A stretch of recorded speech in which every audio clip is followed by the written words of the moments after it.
Guard बाजू दस। श्रीमान जी, सम्मान गार्ड आपके निरीक्षण को तैयार है। सम्मान गार्ड कंधे 10।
प्राकृतिक खेती को लेकर काफ़ी जागरूक करते हैं किसानों को, क्या कहें?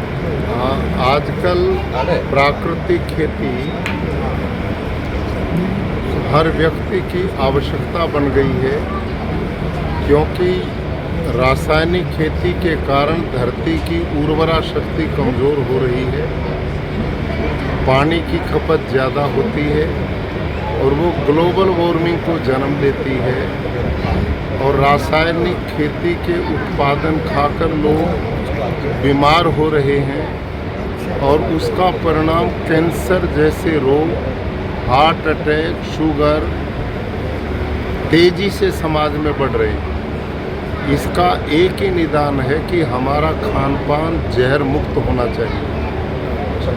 और पूरे भारतवर्ष में भारत के यशस्वी प्रधानमंत्री श्रीमान नरेंद्र मोदी जी के निर्देशन पर और उनके मार्गदर्शन में मैं पूरे देश में इस प्राकृतिक खेती के अभियान को चला रहा हूँ।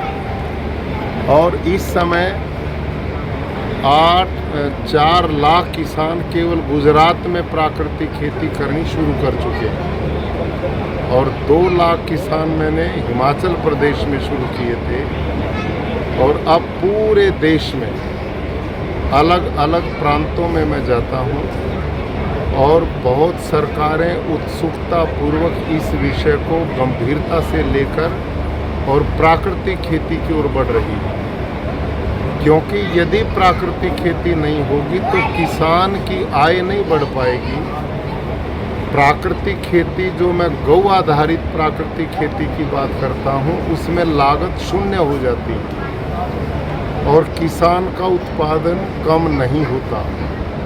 जब जहर मुक्त उत्पादन होगा तो उसका मूल्य भी बाजार में अच्छा मिलता है। इसलिए आज इस खेती के प्रति किसानों का बहुत तेज़ी से रुझान भी बढ़ा है और उपभोक्ता हैं वो भी चाहते हैं कि हमें जहर मुक्त आहार मिले। तो इन दोनों चीज़ों को ध्यान में रखते हुए इस समय पूरे देश में एक वातावरण बन चुका है और गुजरात एक मॉडल के रूप में हम खड़ा करना चाहते हैं। वहाँ पूरे गुजरात के 10-10 गांव के क्लस्टर हमने बनाए हैं और 10 गांव में उन्हीं 10 गांव के बीच का एक किसान हमने ट्रेनर बनाया प्राकृतिक खेती का।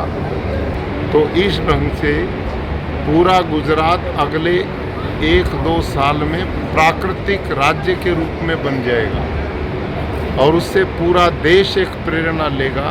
और इस बीच में अन्य प्रदेशों में भी इस अभियान को हमने चलाया और कुरुक्षेत्र का गुरुकुल, जिसमें मैं 35 वर्ष तक प्रधानाचार्य रहा, उसमें हरियाणा सरकार की ओर से हमने एक प्राकृतिक खेती का ट्रेनिंग सेंटर बना दिया, जिसमें पूरा देश और हरियाणा के भी किसान निःशुल्क वहाँ पर ट्रेनिंग लेते हैं। तो ये अभियान हरियाणा में भी चल चुका है, उत्तर प्रदेश में चल चुका है, उत्तराखंड में चल चुका है, महाराष्ट्र, गोवा, मध्य प्रदेश और दक्षिण के प्रांतों में सब जगह मैं गया हूँ।